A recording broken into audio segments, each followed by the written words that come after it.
This is your 5 tech things you should know about, episode number 64 for November 12th, 2010, brought to you by Mosey.com.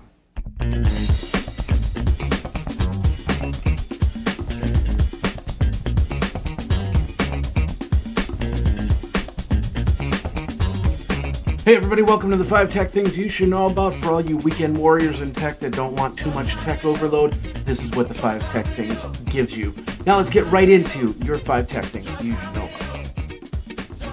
Alright, Google's in the news today a couple times. First of all, Eric Schmidt sent out an email to all the employees saying, hey, guess what? You're getting bonuses and raises. It's going to be great. We're going to have a great time. And everybody rejoiced and they went back to work. So basically what's happening is Google's trying to keep all their employees that are doing really well.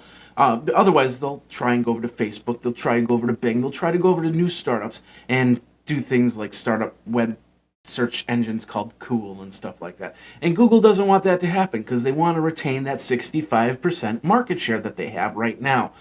In order to do that, they make the incentives a little bit better. Therefore, Google's doing it. Now, on the other end of the coin, what Google is doing is they've launched a new part to their search called Google Instant. What it does is you search on something, you'll choose the magnifying glass, and all of a sudden it shows the whole web page. I do not like this, not one bit. Why? Because it shows my whole web page. There's no reason for people to come to the article. If they can actually read the print, which some people could actually do, it's pretty small print, but some people, big screens, could read it. They don't need it to come to my page. Plus, it caches a page. So if I have any problems on my page, it'll just show up as an error. Plus, it'll show each page about a few hours old. Even if it's 2 hours old, it's way too old. I do not like Instant. I want a way to turn it off, but Google's not giving me any way to do that. So far, in the last few days since Instant has been turned on, I saw my site stats go down. I don't know if it was because of Instant or if it was because of something else, but it's an interesting anomaly. And I think web producers, web content creators should question that if Google is keeping people away from websites. Speaking of online search, the company Askcom has decided to nix their search engine. They still have an Ask engine, which is basically you ask a question, you get an answer. But the search engine is going to go away. They're going to work with a third-party company. There's still going to be Ask.com, but you'll basically be getting the same searches, such as like with Yahoo and Bing. Yahoo's searches are controlled by Bing, and the data collection is there. There's going to be difference. If you go to ask.com, you do a search, you're going to get different results than if you went to bing.com and did a research. I'm not saying that Bing is going to be the third-party company. I'm just saying that when ask.com goes to contract it out, Bing might just be one of those companies that they buy from. CES 2011 right around the corner. Of course, myself, Todd Cochran, Annie McCaskey, we are going to be doing something different that we haven't done in years past. We're going to be streaming live all 35 hours of the show. Yes, last year we went on NBC Universal. There's still a possibility. Our friends at NBC Universal, we're working out the details to get back on the stage, but we are also going to have 35 hours of live stream. I'm going to have the stream on my site, but we'll also have a special site that you can go to. Of course, we're going to do the same floor demos and product interviews that we've done in the past. Same back channel information, except now you can get it in almost real time, which is great. So watch out for that and subscribe to the special media feed over at Geekazine, because that's where you're going to get all those great videos. All right, this is not new tech. This is kind of geeky stuff, but it's pretty cool nonetheless. 3,000 Legos to make this little thing. It is Han Solo encased in carbonite. Well, Legonite, I guess you could call it. Pretty cool stuff. It just showed up on the web this last week. They made about 3,000 of them. It was a replica in the 90s of this Lego casket. And, of course, it's been showing up on the web. Pretty cool. Just wanted to show you some geeky stuff for the week.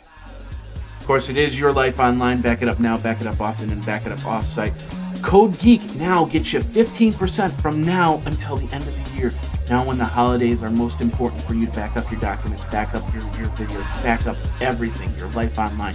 You get those brand new cameras, you want to back up those videos, and you want to back them up off-site.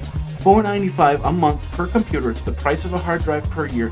Full security, and you are safe in keeping your memories on-site and off-site. So back up now, back up often, and back up offsite with Mozy.com. Code GEEK, 15% off now until the end of the year. All right, you might have heard about laptops causing certain man parts to get a little bit overheated and lower counts, sperm counts, basically. Instead of me going into this, because you probably heard about this already, here are things you can do to continue to use your laptop on your lap. First of all, be aware of your fan. This is the most important thing. Like, for instance, on this laptop right here, the fan is down on the bottom left-hand corner.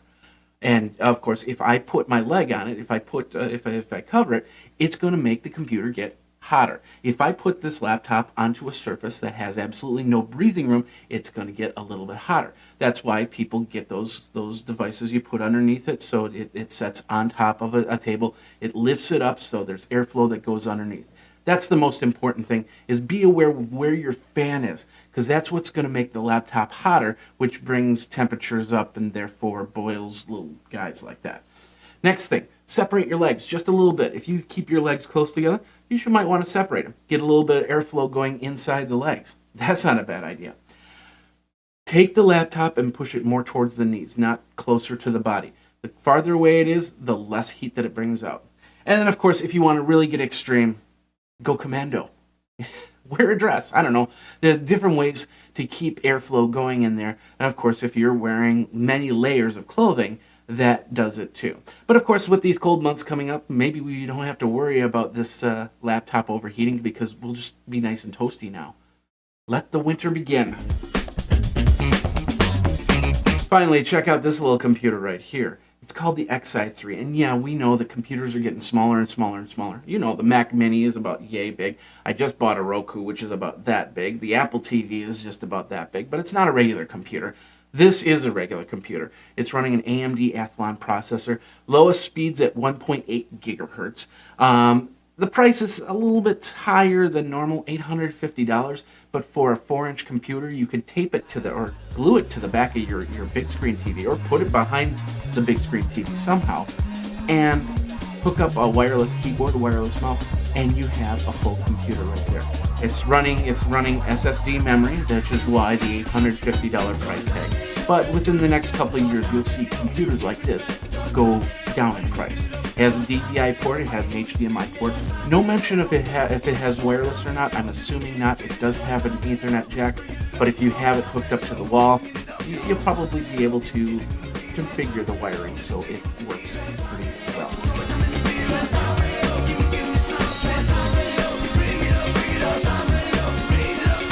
And that is the 5 tech things you should know about. My name is Jeffrey Powers. Thanks a lot for watching. Thanks a lot for listening. Go over to geekazine.com and subscribe to the RSS feed. Go ahead and give me a comment over on iTunes. Give me a comment over on blip.tv. Make this show work for you, and that's the most important thing. Until next week, you guys have a safe one, and we will see you on the 5 tech things that you should know about. Take care.